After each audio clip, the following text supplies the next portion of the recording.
Programs on this channel at present. Detail BBC Bangla এখন রাত 10:30 একটু পরেই শুনবেন সর্বশেষ বিশ্ব সংবাদ।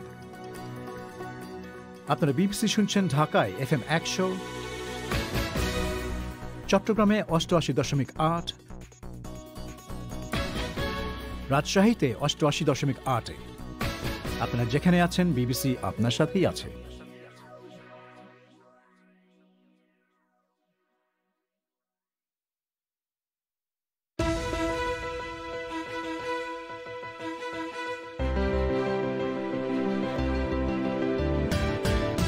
নব্বই বছরের এক নারীকে কোভিড-19 টিকা দেওয়ার মাধ্যমে ব্রিটেনে আজ দেশটির ইতিহাসের সবচেয়ে বড় টিকাদান কর্মসূচি শুরু হয়েছে। বাংলাদেশে ভাস্কর্য নিয়ে চলমান বিতর্কের মাঝে একটি ইসলামপন্থী দলের হুমকির জবাবে আওয়ামী লীগের একজন নেতা বলছেন, আমি মনে করি যে এদেরকে বহুত ছাড় দেওয়া হয়েছে সরকার পরিচালনার জন্য, দেশ পরিচালনার জন্য, একটা শান্তিপূর্ণ অবস্থানে দেশের উন্নয়ন অগ্রগতির জন্য সরকার সবাইকে নিয়ে কাজ করে। এইটাকে যদি দুর্বলতা ভাবে তাহলে এটা ভুল করবে।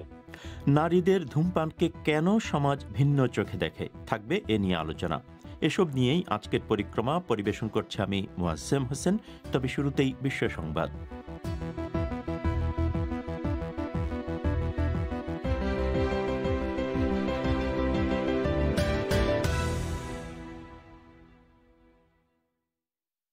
বিবিসি বাংলা বিশ্ব সংবাদ পড়ছি মানসী বড়ুয়া। ব্রিটেন হচ্ছে বিশ্বের প্রথম দেশ যেখানে আজ কোভিড-19-এর বিরুদ্ধে পূর্ণাঙ্গ পরীক্ষায় উত্তীর্ণ কোনো টিকার ব্যবহার শুরু হয়েছে। ফাইজার এবং বায়োএনটেকের তৈরি এই টিকা আজ প্রথম দেয়া হয়েছে 90 বছর বয়স্ক এক নারীকে। এর মাধ্যমে ব্রিটেনের জাতীয় স্বাস্থ্য সেবা সংস্থা NHS দেশটির ইতিহাসের সবচেয়ে বড় গণটিকাদান কর্মসূচি শুরু করল। আর্মেনিয়ার রাজধানী ইয়েরেভানে বিক্ষোভকারীরা শহরের প্রধান সড়কগুলো অবরোধ করেছে এবং মিছিল করছে। তারা প্রধানমন্ত্রী নিকোল পাশিনিয়ানের পদত্যাগ দাবি করছে। তারা বলছে আজারবাইজানের সাথে সাম্প্রতিক লড়াইয়ে নাগর্ণ কারাবাখ এবং তার আশেপাশে বিপুল পরিমাণ ভূখণ্ড হারানোর দায়দায়িত্ব তাকেই নিতে হবে। মিস্টার পাশিনিয়ান তার পদত্যাগ এবং আসু নির্বাচনের বেশ কয়েকটি দাবি প্রত্যাখ্যান করেছেন। থাইল্যান্ডে 1 ডজনের বেশি রাজনৈতিক কর্মীর বিরুদ্ধে রাজা মাহা ভাজিরালঙ্কনকে অবমাননা করার অভিযোগ আনা হয়েছে। রাজতন্ত্র বিরোধী বিক্ষোভের সময় তারা এই কাজ করেছেন বলে অভিযোগ করা হচ্ছে। থাইল্যান্ডে রাজতন্ত্রকে সংস্কারের দাবিতে আন্দোলন প্রবল হচ্ছে।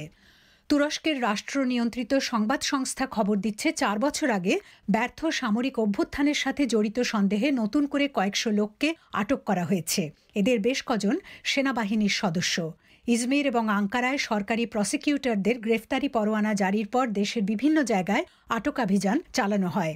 তালেবানের সঙ্গে শান্তি আলোচনায় আফগান সরকারের প্রতিনিধি ডক্টর আবদুল্লাহ বলেছেন, দুটো পক্ষ যখন আলোচনার বিষয় নির্ধারণ করছে তখন তার দল যুদ্ধবিরতি সমঝোতার উপর জোর দিচ্ছে। আফগানিস্তানের রাজধানী কাবুলে তিনি বলেছেন, সহিংসতা বন্ধে তালেবান বড় ধরনের ভূমিকা গ্রহণ করবে বলে তারা আশা করছেন। নেপাল এবং চীন এক যৌথ বিবৃতিতে বলেছে, বিশ্বের সর্বোচ্চ পর্বত এভারেস্টের উচ্চতার বিষয়ে নেপালের কাছে যে হিসাব ছিল, এই পর্বতের উচ্চতা তার চাইতেও 86 সেন্টিমিটার উঁচু। তারা বলছে, নতুন হিসেবে দেখা যাচ্ছে এভারেস্টের উচ্চতা 8,848 মিটার 86 সেন্টিমিটার। আপনারা পরিক্রমা শুনছেন বিবিসি লন্ডন থেকে। অনুষ্ঠানে আরও একবার আপনাদের স্বাগত জানাচ্ছি আমি মুয়াজ্জেম হোসেন। বাংলাদেশে ভাস্কর্য নিয়ে চলমান বিতর্কের মাঝে একটি ইসলামপন্থী দলের নেতা আজ সরকারকে এ নিয়ে কঠোর ভাষায় হুঁশিয়ার করে দিয়েছেন। চরমোনাইর পীর হিসেবে পরিচিত সৈয়দ মোহাম্মদ রেজাউল করিম আজ বলেছেন, তাদের নীরবতাকে যদি দুর্বলতা বলে ভাবা হয় তাহলে সেটা ভুল হবে। তবে আওয়ামী লীগের একজন নেতা এর জবাবে পাল্টা হুঁশিয়ারি দিয়েছেন তাদের প্রতি। এ নিয়ে বিস্তারিত শুনুন শাহনাজ পারভিনের কাছে। বাংলাদেশে ভাস্কর্য বিতর্কে দেশের শীর্ষস্থানীয় ইসলামপন্থী নেতাদের বক্তব্যে রাজনীতির ময়দানে উত্তাপের মধ্যে ইসলামী আন্দোলন বাংলাদেশের আমির আজ সংবাদ সম্মেলনে বেশ কঠোর ভাষায় ভাস্কর্য বিরোধী অবস্থান তুলে ধরেছেন। চরমোনাই পীর হিসেবে পরিচিত সৈয়দ মোহাম্মদ রেজাউল করিম আজ এক সংবাদ সম্মেলনে ভাস্কর্যকে মূর্তিপ্রীতি ও বিজাতীয় চেতনার বহিঃপ্রকাশ বলে উল্লেখ করেছেন। তার বক্তব্যের কিছু অংশ তুলে ধরা হলো। জনবিচ্ছিন্ন সুবিধাভোগী শ্রেণীটি ওলামায়ে কেরামকে সন্ত্রাসী ভাষায় গালিগালাজ করছে, মাহফিলের মতো ধর্মীয় সংস্কৃতিকে উগ্রপন্থায় প্রতিহত করার ঘোষণা দিচ্ছে। আমরা পরিষ্কার করে জানাচ্ছি, ওলামায়ে কেরামের দাবির মধ্যে মরহুম বঙ্গবন্ধুর প্রতি কোনো বিদ্বেষ ছিল না, বরং বিষয়টি ছিল দেশের প্রায় 90% জনগণের বোধ বিশ্বাসের সাথে সাংঘর্ষিক মূর্তি স্থাপন না করে অন্য কোনো পন্থায় তাকে স্মরণ করার দাবি, যা অনেকটা মুসলিম রাষ্ট্রনায়ককে ইসলামের আলোকে দাফন কাফন না করে বিধর্মীয় পন্থায় তার শেষকৃত্য করার মতোই নিন্দনীয় কাজ। ভাস্কর্যের পক্ষে অবস্থানকারীদের উগ্রবাদী বলে উল্লেখ করে তিনি হুঁশিয়ারি দিয়ে বলেছেন, তারা চরম ধৈর্যের পরিচয় দিয়েছেন। ভাস্কর্য মূর্তি ইস্যুতে চরম উস্কানির মুখেও দেশের শান্তি ও স্থিতিশীলতা বজায় রাখার স্বার্থে ইসলামী আন্দোলন বাংলাদেশ সীমাহীন ধৈর্যের পরিচয় দিয়ে এসেছে। উগ্রবাদী শক্তি ও তাদের উচ্ছৃঙ্খল সহযোগীরা আমাদের নীরবতাকে দুর্বলতা ভেবেছে। আমি সরকারকে এসব অন্যায় সীমালঙ্ঘনকারীদের নিবৃত্ত করার অনুরোধ জানাই ও ক্ষমতাধীন সরকার এবং তাদের সুবিধাভোগী উগ্র সমর্থকদের সতর্ক করে বলতে চাই, এদেশের ধর্মপ্রাণ সাধারণ মুসলমানরা আজ ঐক্যবদ্ধ। বাংলাদেশে ভাস্কর্য নিয়ে বিতর্ক নতুন কিছু নয়। সম্প্রতি শেখ মুজিবুর রহমানের একটি নির্মাণাধীন ভাস্কর্য নিয়ে ইসলামপন্থীরা নতুন করে বিরোধিতা শুরু করে। দেশের শীর্ষ পর্যায়ের ইসলামপন্থী নেতারা ভাস্কর্য বিরোধী বক্তব্য দেন। কয়েক সপ্তাহ ধরে প্রতি শুক্রবার বিক্ষোভ হয়েছে। পুলিশের পক্ষ থেকে ঢাকা মহানগরীতে সভা সমাবেশ নিষিদ্ধ করে দেওয়া হয়েছে। হেফাজতে ইসলামের যুগ্ম মহাসচিব মামুনুল হক বলেছেন, ভাস্কর্য নিয়ে সরকার তার অবস্থানে অনড় হলে তাদের সাথে যে সুসম্পর্ক তৈরি হয়েছে সেটি ব্যাহত হবে। তো এই বিষয়ে তো সরকারের সাথে সংঘাত আমরা চাই না, তবে এই কারণে আমাদের অবস্থান কিন্তু সরকারের প্রতি অনমনীয় থাকবে। সরকার দীর্ঘ একটা পথ পরিক্রমার মাধ্যমে আলেম সমাজের সাথে দূরত্ব অনেকটা ঘুচিয়ে এনেছে। সরকার যদি ভাস্কর্য স্থাপনের বিষয়ে অনমনীয় থাকে, সেক্ষেত্রে আলেমদের সাথে সরকারের সম্পর্কটা মারাত্মকভাবে ব্যাহত হবে। বাকি যদি আলেম ওলামাদের ব্যাপারে কোনো ধরনের অ্যাকশন, কোনো ধরনের কঠোরতা আরোপ করে, তাহলে আমার মনে হয় যে ধর্মপ্রাণ মুসলমান এর মধ্যে ব্যাপক উত্তেজনা ছড়িয়ে পড়বে এবং তার পরিণাম অত্যন্ত সংঘাতমূলক কোনো পরিস্থিতির দিকে চলে যেতে পারে। পাল্টাপাল্টি বক্তব্যে এমনিতেও ভাস্কর্য বিতর্ক আরও চাঙ্গা হয়েছে। শুরুতে আওয়ামী লীগের পক্ষ থেকে কিছুটা অস্বস্তি রয়েছে বলে মনে হলেও পরে বিষয়টি কঠোরভাবে মোকাবেলার ইঙ্গিত পাওয়া গেছে। ক্ষমতাসীন দলের সাথে ইসলামপন্থীদের টানাপোড়েন চললেও মামুনুল হক বলেছেন, ভাস্কর্য ইস্যুতে প্রধানমন্ত্রীর সাথে আলোচনার উদ্যোগ নেওয়া হয়েছে। সে ব্যাপারে কোনো প্রতিক্রিয়া এখনো পাওয়া যায়নি বলে তিনি জানিয়েছেন। তবে আওয়ামী লীগের যুগ্ম মহাসচিব মাহবুবুল আলম হানিফ বলেছেন, এ বিষয়ে কথা বলার কোনো যৌক্তিকতা আছে বলে আওয়ামী লীগ মনে করে না।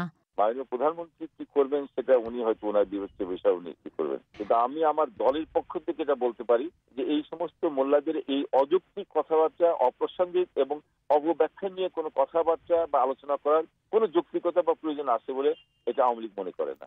আর আজকে যারা এই সমস্ত ধর্মের ভিত্তিক এই দলগুলোর নেতারা যারা কথা বলছেন, এরা প্রত্যেকেই কেউ রাজাকার ছিল অথবা কেউ তার রাজাকার পরিবারের সন্তান। এরা সব স্বাধীনতা বিরোধী।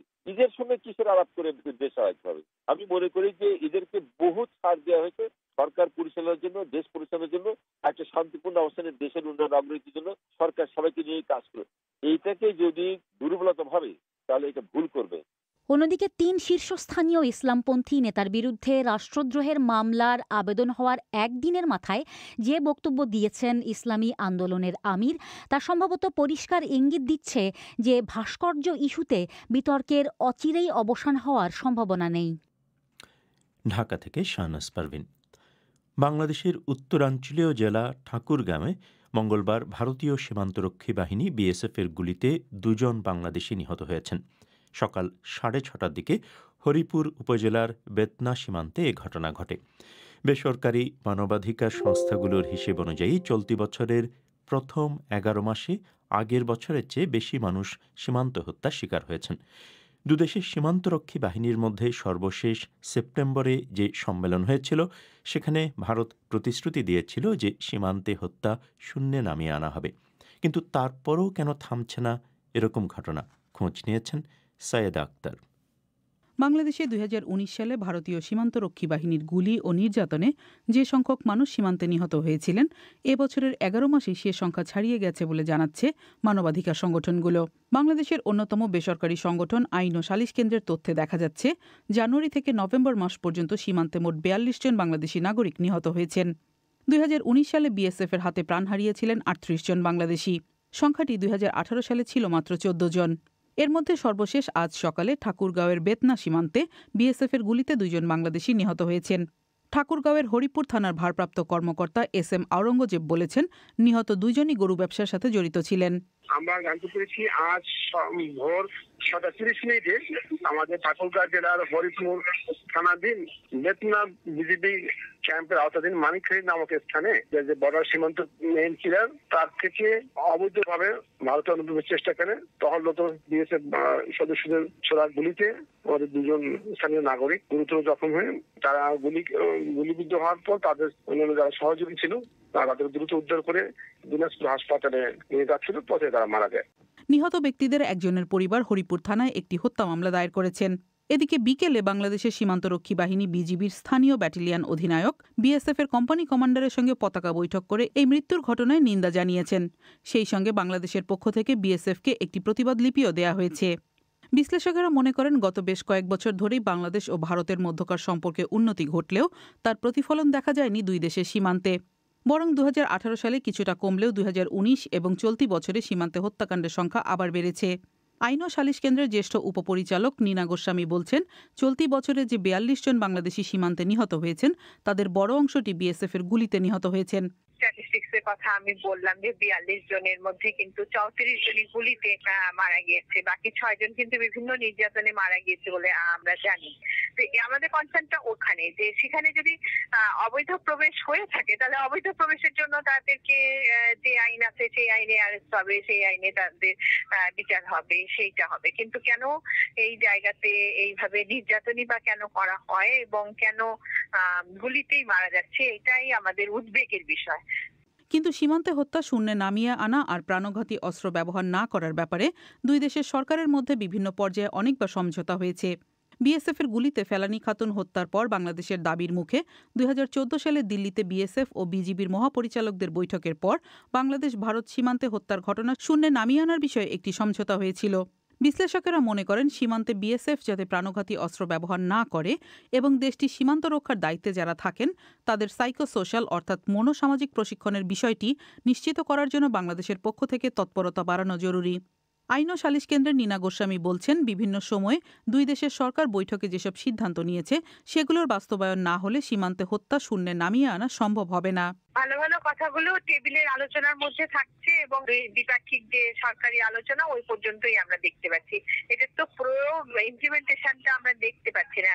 এবং বর্ডার সুরক্ষা রাখার অনেক ধরনের কৌশল আছে, এটা বলার কোনো জায়গা নাই যে কোথায় গুলি করতে হয় সেটাও কিন্তু জানে, কোথায় গুলি করলে মারা যাবে সেটাও কিন্তু যারা এই ধরনের বিশেষ প্রশিক্ষিত বাহিনী তারা কিন্তু জানে।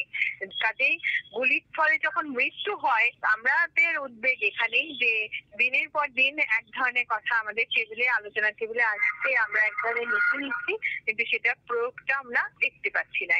অন্যদিকে সীমান্তে নিহত বাংলাদেশিদের বড় অংশটিকে পাচারকারী এবং অবৈধ অনুপ্রবেশকারী বলে অভিহিত করে আসছে ভারত। ঢাকা থেকে সাইয়েদ আক্তার। শ্রোতাদের এখানে জানিয়ে রাখি, বিবিসি বাংলার 2টি রেডিও অনুষ্ঠান শর্টওয়েভও শোনা যাচ্ছে। বাংলাদেশ সময় সন্ধে 7:30 আর ভারতের সময় সন্ধে 7টায় প্রবাহ প্রচারিত হয় 9510, 9900 আর 11750 কিলোহার্টসে, যথাক্রমে 31, 31 এবং 25 মিটার ব্যান্ডে। আর বাংলাদেশ সময় রাত 10:30 এবং ভারতের সময় রাত 10টায় পরিক্রমা, যেটি এখন আপনারা শুনছেন, সেটি প্রচারিত হয় 7265 এবং 9585 কিলোহার্টসে, যথাক্রমে 41 ও 31 মিটার ব্যান্ডে। আপনারা বিবিসি বাংলা শুনছেন রংপুরে, ঢাকায়, রাজশাহীতে। আপনারা যেখানে আছেন বিবিসি বাংলা আপনার সাথেই আছে।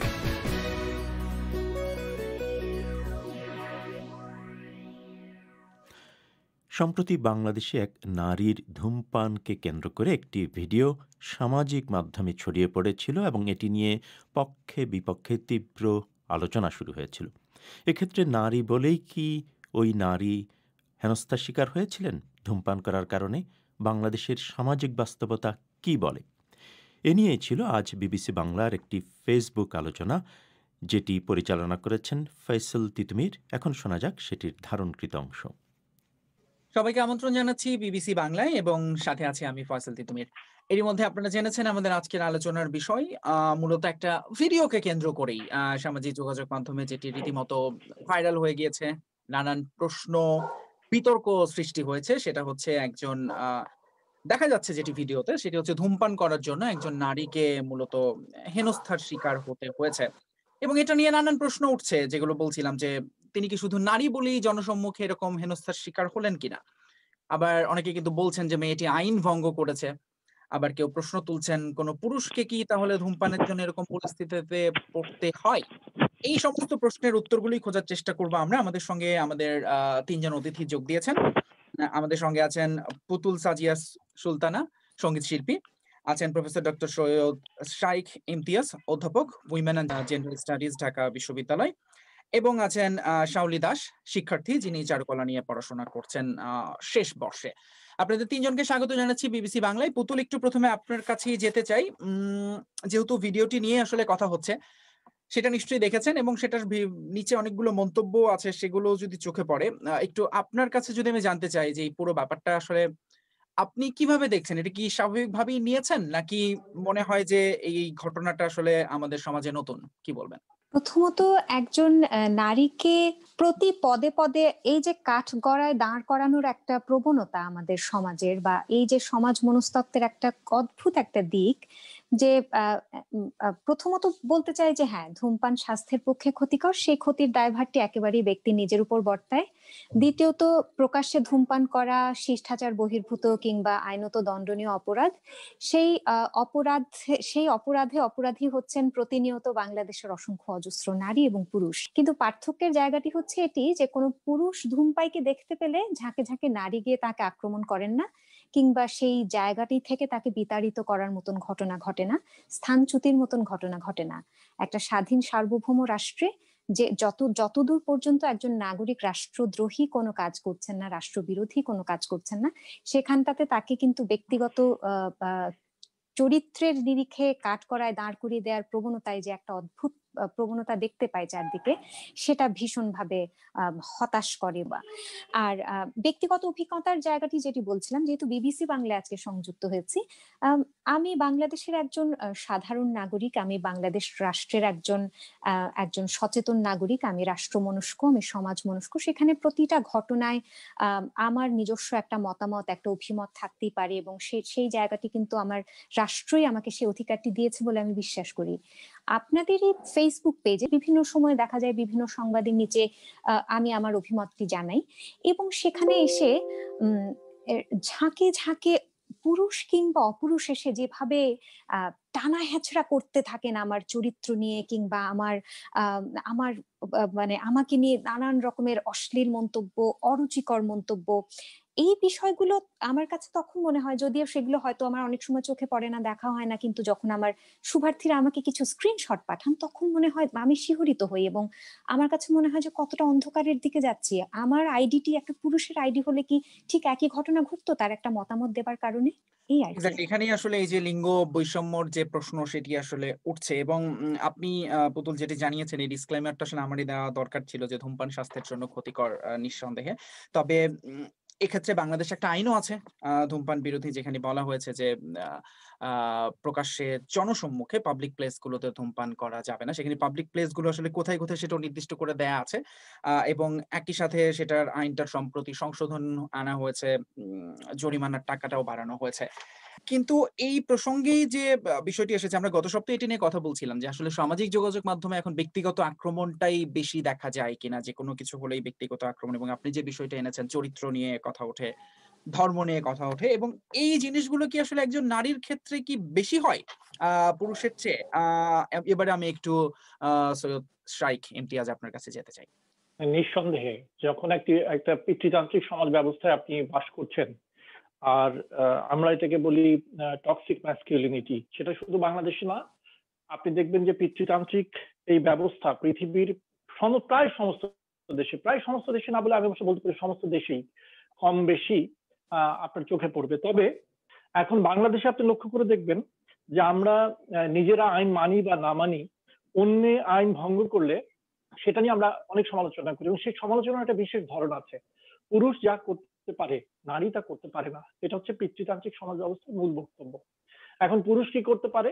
সকল ধরনের অন্যায় করা পুরুষের জন্য জায়েজ, সকল ধরনের সমস্যা যেগুলো সমাজ সমস্যা হিসেবে দেখে সেগুলো করা পুরুষের জন্য জায়েজ, কিন্তু যেটা নারীর প্রাপ্য সেটাও যখন নারী করতে যায় সেটাই সমাজের কাছে, পুরুষতান্ত্রিক ব্যবস্থার কাছে একটা বড় হুমকি হয়ে ওঠে। নারীর স্বাধীনতাকে অস্বীকার করা এবং সেটার প্রতিবন্ধকতা তৈরি করার একটা মনোবৃত্তি হাজার বছর আমি বলবো ধরেই হয়তো আছে, কিন্তু খুব অদ্ভুত ব্যাপার হলো যে গত 50 বছরের তুলনা যদি করেন তাহলে আমার নিজের রিসার্চে আমি দেখছি যে গত 20-25 বছর ধরে বাংলাদেশের পৌরুষের নিয়ামকগুলো কিংবা পুরুষ হয়ে ওঠার যে প্রেক্ষাপট, তাতে যেন নারীর বিরুদ্ধে সহিংসতা করাটাই অনেকটা পুরুষের সত্যিকার পুরুষ প্রমাণের এক ধরনের প্রবণতা হয়ে দাঁড়াচ্ছে।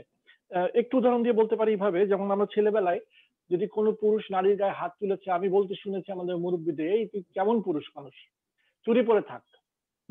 সেটাও আপত্তিজনক কথা ছিল হয়তো, কিন্তু এটা সমাজে ছিল। এখন বরং শুনি, আমি যখন গ্রামে কাজ করতে যাচ্ছি, কেউ যদি বউ পেটায় তাহলে অন্যরা বলে এটা তো ওর ব্যাপার, বউ পেটাবে, কিভাবে বউকে শাসন করতে হয় করবে। শাওলি দাস, একটু এই বিষয়ে তাহলে আপনার কাছেই বরং আসা যাক। আপনি আসলে ব্যক্তিগতভাবে কি মনে করেন, বা কোনো কিছু অভিজ্ঞতা আছে কিনা, এরকম কোনো কিছু ফেস করেছেন কিনা যেখানে আপনার মনে হয়েছে যে আপনি নারী বলেই হয়তো বা এটা করা হয়েছে? অনেক ক্ষেত্রে এরকম দেখা গেছে, সে হোক সিগারেট খাওয়া নিয়ে, সে হোক বাসের ট্রেনে, যেভাবেই হোক রাস্তাঘাটে, নারীদের হ্যারাসমেন্টের জন্য তারা মানে আমি যতটুকু দেখেছি, আমার দিক থেকে যতটুকু হয়েছে, এমনও গেছে যে আমি বাসের মধ্যে আমি অনেকগুলো ভিড়ের মধ্যে পড়ে গেছি, সেখানে আমাকে মলেস্ট করার চেষ্টা করা হয়েছে। মানে তাদের কিছু মানে এমন ব্যাপারটা যে কেউ একজন চলে আসলো, পাশে কোনো একটা মেয়ে অথবা নারী চলে আসলো, তাকে কিভাবেই যেন একটা এভাবে ওভাবে যেভাবেই হোক মানে ধরার চিন্তা, টাচ করার চিন্তা, মানে মস্তিষ্কে এরকম থাকেই। পুতুল, একটু আপনার কাছে আসি যে শুধুমাত্র এই প্রসঙ্গেই না, ধরুন নারীদের আমরা মাঝখানে একটা সমালোচনা আমরা বিবিসি বাংলাতে এটা রিপোর্ট হয়েছিল যে স্কুটি চালানো বা মোটরসাইকেল চালানো নিয়েও এক ধরনের একটা স্টিগমা আছে, এবং একই সঙ্গে আসলে নারীদের অনেক কাজেই আমরা বাইরের কাজে দেখলেই সেক্ষেত্রে এরকম রকম হেনস্থার একটা সময় বা পরিস্থিতি তৈরি হয়। পুরুষতন্ত্রে যে পুরুষরা বিশ্বাস করেন, সে পুরুষরা তো চাইবেনি তাদের মনের মতন করে সমস্ত কিছু দেখতে। তো সেখানে তার মননের ভিতরে যে ব্যাপারটি নেই, সেরকম কিছুর ক্ষেত্রে সে সেটিকে অস্বাভাবিকভাবে দেখতে শুরু করবে এবং প্রতিক্রিয়া করতে শুরু করবে, এবং প্রতিক্রিয়ার ফলশ্রুতিতে ওই যথারীতি আবারও ব্যক্তিগত আক্রমণ, নারীর চরিত্র নিয়ে কথা তোলা, পারিবারিক প্রেক্ষাপট, পারিবারিক মূল্যবোধ, সমস্ত কিছুই কিন্তু সেখানে আক্রমণের লক্ষ্যবস্তু হয়ে ওঠে আর কি। তবে নারীরা তো কখনোই নারীর জন্য আসলে পুরুষ যে খুব সুন্দরভাবে একটা জায়গা ছেড়ে দিয়ে স্বাগত জানিয়েছে যে তোমরা এসো, তোমাদের জন্য আমরা হাত উজাড় করে বসে আছি, অপেক্ষা আছি, এমন তো নয়। নারীর টিকে থাকার এই গল্পটাই তো লড়াই করে আসতে আসতে আমাদের সামাজিক প্রেক্ষাপটে এই যে ধূমপানের ভিডিওটা ভাইরাল হয়েছে, সেটা তো আমি মনে করি যে একটা সামগ্রিক ছবির একটা খণ্ডিত দৃশ্যকল্প। এই ছবি তো চারদিকে প্রতিনিয়ত, যেখানে নারীকে প্রত্যক্ষ এবং পরোক্ষভাবে টেনে হিঁচড়ে নামানোর একটা চক্রান্ত চলে চারদিক থেকে, এবং সেখানে অবশ্যই পুরুষতন্ত্র দায়ী। আচ্ছা, সৈয়দ ইমতিয়াজ, একটু আপনি যদি বলেন এবারে যে আসলেই তাহলে নারীদের জন্য কিছু নির্দিষ্ট নিয়ম নীতি আলোকে থাকা উচিত, যে ক্ষেত্রে যেটা পুরুষদের জন্য সব করতে পারবে কিন্তু মেয়েরা সব করতে পারবে না। না, দুটো বিষয়। একটা বিষয় দেখেন, একসময় তো এই সমাজ বলেছে যে নারীর শিক্ষার দরকার নেই। এই ঢাকা বিশ্ববিদ্যালয়ে নারীরা পড়তে যখন আসছে, এটা ভাবতেও অবাক লাগে, শিক্ষকদের কাছে শুনেছি যে মেয়েরা ক্লাস করতে ঢুকতেন শিক্ষকের সাথে, আবার শিক্ষকের সাথে ক্লাস থেকে বেরিয়ে যেতেন। সুতরাং এই সমাজটা, যেমন পুতুল বলছিলেন যে আসলে নারীর জন্য কখনই বিষয়টা সহজ ছিল না, নারীকে তার রাস্তা নিজে তৈরি করে নিতে হয়েছে, এটা কিন্তু সত্য। কিন্তু আর একটা বিষয় এখানে খুব গুরুত্বের সাথে মনে রাখতে হবে, আমরা যতই বলি আসলে তো আমাদের এই সমাজ ব্যবস্থায় আমরা ক্ষমতায়নের জন্য অসংখ্য উদ্যোগ নিয়েছি। আপনি যদি দেখেন যে 71 সালের পর ছোট্ট একটা ব্রিফ পিরিয়ড বাদ দিয়ে কিন্তু নারীর ক্ষমতায়নের জন্য সরকার বিভিন্ন উদ্যোগ নিয়েছে, এবং যার ফলে আপনি দেখবেন যে আজকে বিমান চালাচ্ছে নারী। কখনো কি ভাবা গিয়েছে যে নারী বিমান চালাবে? এই সমাজ কি কখনো মেনে নিয়েছে যে নারী পুলিশ হবে? এই সমাজ কি কখনো মেনে নিয়েছে যে নারী আর্মিতে মেধা স্বাক্ষর রাখবে? রাখছে তো, যুদ্ধ করছে তো। সুতরাং নারীকে কখন প্রয়োজন হয়েছে সমাজের, যখন সমাজ আর টিকে থাকতে পারেনি তখন নারীকে যুদ্ধের জন্য সামনে এনেছে, তখন সময়ের প্রয়োজনে নারীকে সামনে এনেছে। যেই সেই প্রয়োজনটা ফুরিয়ে গেছে, নারীকে আবার ঠেলে দেওয়া হয়েছে গৃহকোণে। এটা শুধু বাংলাদেশের কথা না, পৃথিবীর সব প্রান্তেই তাই হয়েছে। আমাদের এই পুরুষতান্ত্রিক যে সমাজ ব্যবস্থা, সেখানেও কিন্তু ভিন্ন ধর্মী পুরুষরা রয়েছেন, সেখানেও কিন্তু এমন পুরুষরা রয়েছেন যারা মেয়েদের সামনে এগিয়ে যেতে সাহায্য করেছেন। যেমন আপনি যদি দেখেন অনেক নারী আছেন যে নারীরা আজকে তাদের যে অগ্রযাত্রা, সে অগ্রযাত্রার পিছনে তার বাবা, তার ভাই কিংবা তার বন্ধু অথবা তার স্বামী সাহায্য করেছেন। আমাদের বেগম রোকেয়া সাখাওয়াত হোসেনের কথাই যদি বলি, তাহলে ওনার স্বামী, ওনার বড় ভাই ওনাকে যদি হেল্প না করতেন, বেগম রোকেয়া সাখাওয়াত হোসেন যেখানে গিয়েছে সেখানে যেতে পারছেন না। আমি 100 বছর আগের কথা। আমরা আসলে শেষ দিকে চলে এসেছি। শাওলিদা, শুধু আপনার কাছে যদি আমি জানতে চাই যে আমরা আসলে অনেক রকম কথাই শুনছিলাম, আপনার নিজের অভিজ্ঞতাও বলছিলেন, কিন্তু আপনি আসলে প্রত্যাশা কি করেন? আপনি ঠিক কেমন সমাজ চান? আপনার নিজের যদি চাওয়া পাওয়ার কথা বলেন এক্ষেত্রে। আমার নিজের চাওয়া পাওয়ার দিক থেকে যদি বলি, তাহলে হচ্ছে আমি এমন সমাজ চাই যেখানে কোনো নারী থাকবে না, পুরুষ থাকবে না, কোনো উভয় লিঙ্গ থাকবে না, সেখানে শুধুমাত্র মানুষ থাকবে। রাইট, এবং এটা আসলে অনেকেরই চাওয়া, এবং এই চাওয়া নিয়ে নানান সংগ্রাম হচ্ছে, কিন্তু সেখান থেকে অর্জনে বোধহয় আমরা এখনো অনেকটা পিছিয়ে। আমাদের দৃষ্টিভঙ্গি বদলাতে হবে। রাইট। পুতুল, আপনার কাছে যদি আমি এবার সমাধানের দিকে যেতে চাই, যে আসলে আমরা বেশ কিছু সমস্যা সংকটের আমরা আলোচনায় এসেছে, কিন্তু এখন এটার সমাধানের আসলে পথ কি? আপনার কাছে কি মনে হয়? স্যারের কথার সূত্র ধরে একটা সমাধানের কথা বলতে পারি, তা হচ্ছে হ্যাঁ, আমরা প্রথমত নারীকে মানুষ ভাবার কথা বলতে শুনি চারদিক থেকে, কিন্তু পুরুষদের মানুষ হয়ে উঠতে হবে, তাহলেই কিন্তু আমরা সবাই মানুষ হতে পারবো। সেখানে নারীকে মানুষ ভাবার কিছু নেই, সেখানে আমি বরং মনে করি পুরুষকে মানুষ হয়ে ওঠার দরকার আছে। আর সমাধানের পথ আমার কাছে মনে হয় যে পারিবারিক শিক্ষা, পারিবারিক প্রেক্ষাপট এক্ষেত্রে অনেক বড় ভূমিকা রাখতে পারে। আমরা প্রতিনিয়ত আমাদের প্রজন্মের ক্ষেত্রে একটা সাধারণ অভিযোগ শুনতে পাই যে আমরা সাহিত্য বিমুখ হয়ে যাচ্ছি, আমরা বইয়ের সঙ্গে সংযোগ রাখতে পারছি না, আমরা জীবন বোধ তৈরি করতে পারছি না, জীবন দর্শনগুলো খুব অগভীর আমাদের।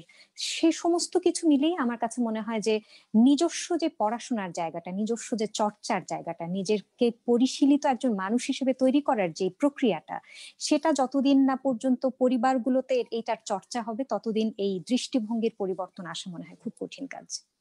সৈয়দ ইমতিয়াজ, আপনাকে দিয়ে শেষ করব। আমাদের আসলে আজকের যে বিষয়টি ছিল যে শুধুমাত্র নারী বলেই কি হেনস্থার শিকার হতে হয়েছে কিনা, সেক্ষেত্রে আসলে আপনার কাছে যদি আমি সব শেষে এটার উত্তরটা জানতে চাই, এবং আপনি যদি মনে করেন যে আসলে আমাদের কোন দিকটা এখন নজর দেওয়া দরকার।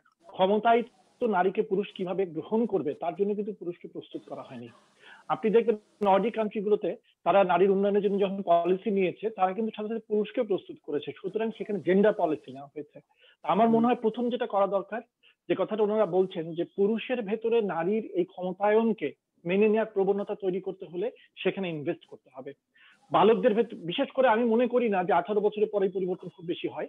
সবার আগে নজর দেওয়া দরকার কম বয়সী বাচ্চাদেরকে, ছেলে বাচ্চাদেরকে, তারা যেন সত্যিকার অর্থে বুঝতে পারে যে একজন ক্ষমতায়িত নারী সে মানুষ।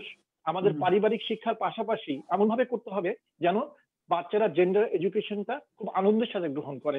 দ্বিতীয়ত যেটা হওয়া দরকার, আমি মনে করি খুব ইমিডিয়েটলি যেটা করা দরকার, সেটা হচ্ছে আমাদের সরকারকে যে এই যে পজিটিভ রোল মডেল গুলো আমাদের সমাজে আছে, পুরুষরা আছে, তাদেরকে সামনে নিয়ে আসা।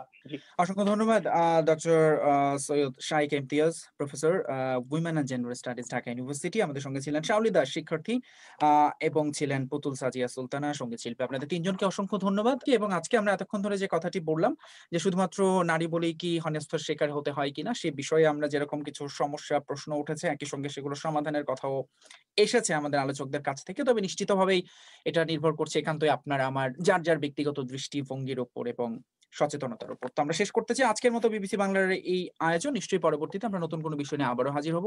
এতক্ষণ যারা আমাদের সঙ্গে ছিলেন সবাইকে অসংখ্য ধন্যবাদ। শুনছিলেন একটি বিশেষ আলোচনা অনুষ্ঠান, পরিবেশন করলেন ফয়সাল তিতুমির। শেষ করার আগে আবারও আজকের সংবাদ শিরোনাম। 90 বছরের এক নারীকে কোভিড-19 টিকা দেওয়ার মাধ্যমে ব্রিটেনে আজ দেশটির ইতিহাসের সবচেয়ে বড় গণ টিকাদান কর্মসূচি শুরু হয়েছে। বাংলাদেশে ভাস্কর্য নিয়ে চলমান বিতর্কের মাঝে একটি ইসলামপন্থী দলের হুমকির জবাবে আওয়ামী লীগের একজন নেতা পাল্টা হুঁশিয়ারি দিয়েছেন। বিবিসি থেকে বাংলায় আমাদের পরবর্তী অনুষ্ঠান আগামীকাল বাংলাদেশ সময় সন্ধ্যে 7:30 আর ভারতের সময় সন্ধ্যে 7টায়। সে অনুষ্ঠান শোনার আমন্ত্রণ জানিয়ে লন্ডন স্টুডিও থেকে আমি মোয়াজ্জেম হোসেন এখানেই বিদায় নিচ্ছি। ভালো থাকবেন। শুভরাত্রি।